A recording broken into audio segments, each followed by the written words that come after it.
đây là lú giò bóng pha nè, lúc nó này lú giò nó là lú giò bóng pha để nó cho bể đu bu bể lấy giò bu bể chứ này khẩu giò ạ bu bể nó bể khẩu giò này nó này còn là nó rạp tái rồi này nó lú giò nó nhót to เมืองหนองแพนะถึงยอดดอยเมืองหนองแพnó to xia nó chỉ một phải tờ đấy nó xài phải nó phải đê hơn cho nó này phải nó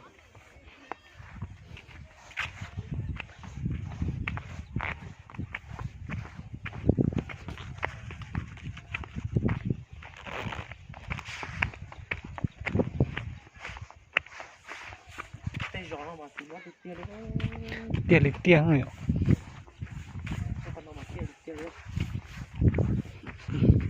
mà cô sáng bát chơi cô rong chỉ xả tóc cá này chú đấy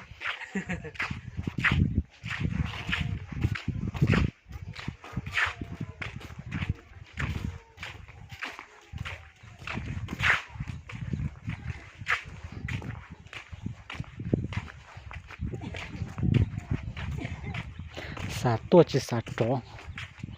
họ chỉ tao tốt đua họ xả tua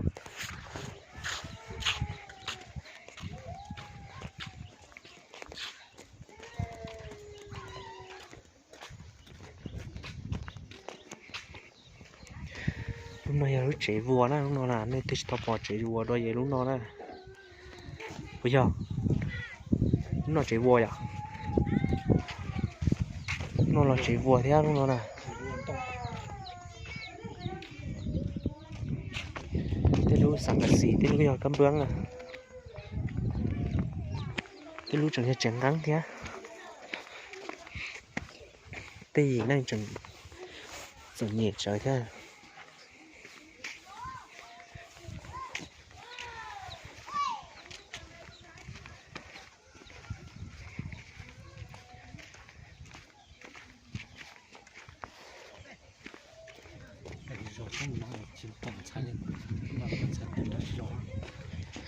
tiếp theo chơi mù cảnh lại tiếp theo chơi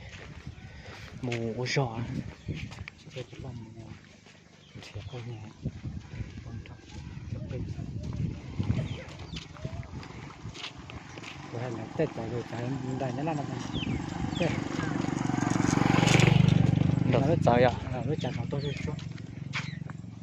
nên đó rồi à Yamaha trời hết à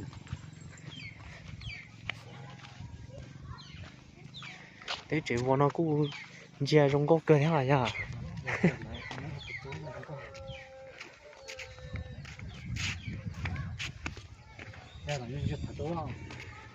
tiểu trên chất thở đấy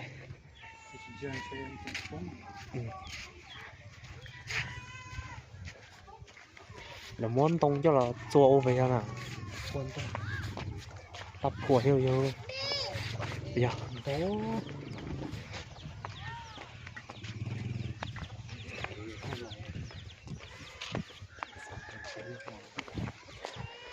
giờ là nó tìm thu giò thế thì là lúc chập bó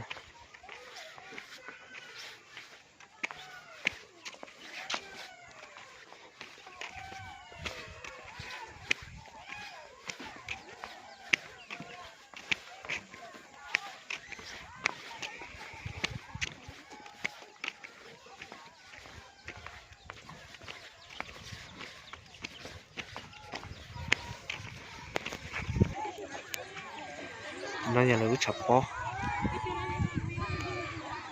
tu luồn chống cơ đó tu luồn sẽ luồn cho nên mình sẽ đặt cái rồi là cho mình giờ là sự chập bó rồi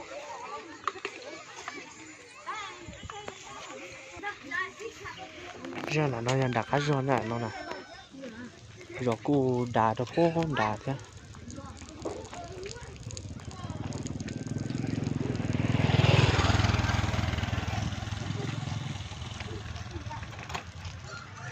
rồi cô lọt cơ nhau rồi à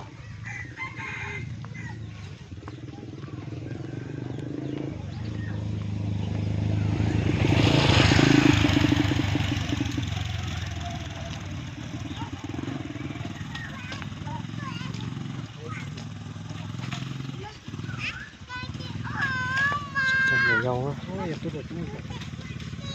tôi được lấy cái này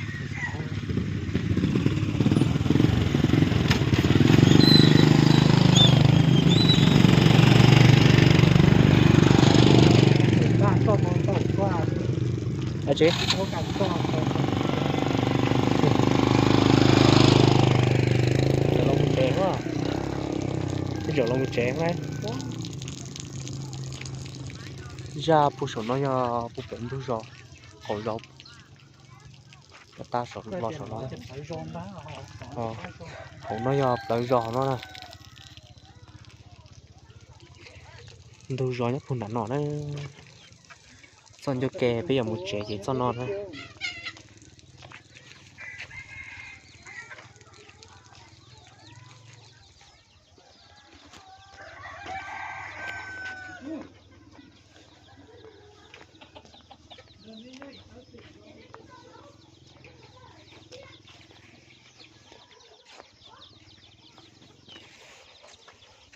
Giờ nó nhỏ cho phun đạn cái rò nó. Cũng mua thì đâu chi nhân đá thế. Đồng cò là đủ rồi đồng cò nhá bố thì nó là nhá đầu thì lúc trong nó đủ thì nó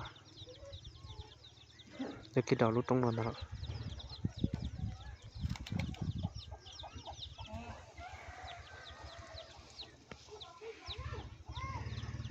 to xía thì tiêu liệu thế nào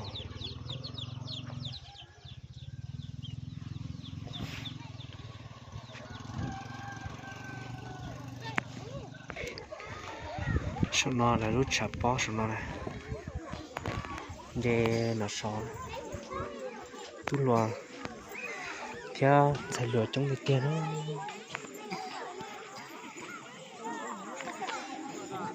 ít xem nó sụt thật tốt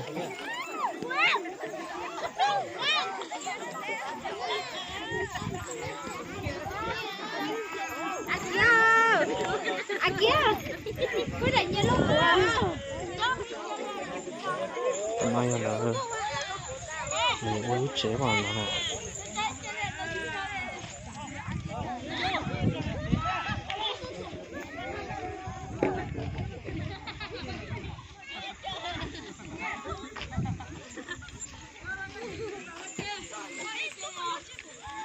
xe là nó cái luôn nó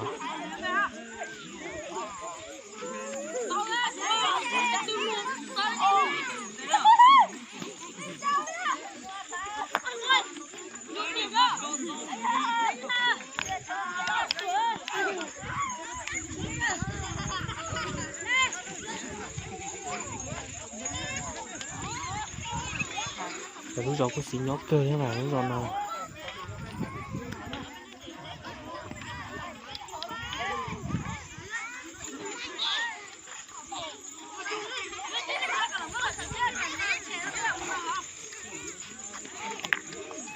ô lần đầu tôi luôn ra là tao đấy mình không bắn đâu à.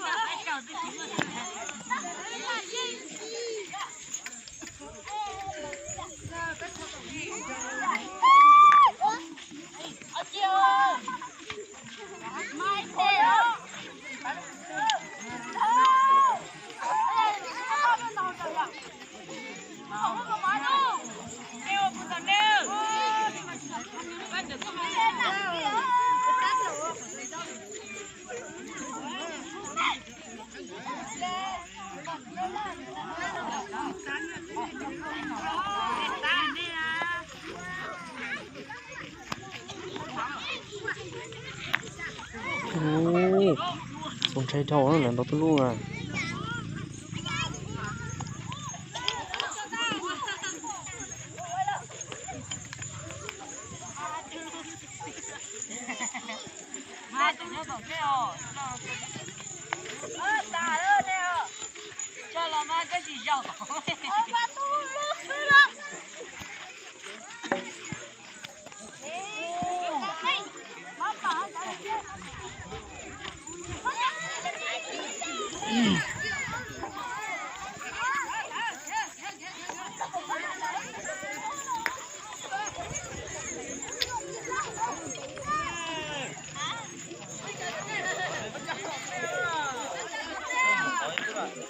Hãy subscribe cho kênh Ghiền Mì Gõ để không bỏ lỡ những video hấp dẫn.